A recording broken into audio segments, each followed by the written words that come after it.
Pierre restait immobile, mais surveillait chaque mouvement de Julia. Elle prit son téléphone portable et a composé le numéro de la mystérieuse personne. Cette mystérieuse personne se trouvait être en réalité la belle-mère de Pierre, qui était la mère de son épouse Julia. Aussitôt elle demandait à Julia de regrouper les documents des différentes propriétés de Pierre, et ainsi que tous ses biens, Julia s'exécutait aussi vite. Elle ensuite sortit de nouveau son téléphone et composait un autre numéro de téléphone. Cette fois-ci, c'était une voix masculine. Elle disait à cette personne au téléphone qu'elle avait mis le plan à exécution qu'il pouvait venir. Mais cette voix masculine au téléphone semblait être familière à Pierre. Il donc aussitôt reconnut la voix qui était celui de James, son témoin de mariage, et aussi son meilleur ami qui entretenait une relation amoureuse avec Julia, la femme de Pierre. Ils avaient comploté tous les trois afin de tuer Pierre et de s'emparer de tous ses biens.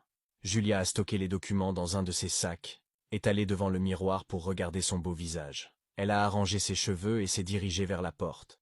En ouvrant la porte, elle s'est retournée pour regarder Pierre une dernière fois. « Repose en paix », a-t-elle dit, et est partie dans une autre pièce. Pierre s'est levé tranquillement, et est allé à l'endroit où Julia avait mis ses documents, et a récupéré le sac contenant tous ses documents.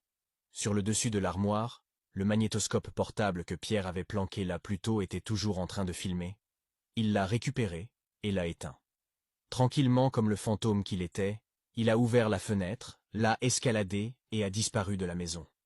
Pierre a décidé d'être un fantôme, pour tourmenter ceux qui ont tenté de le tuer.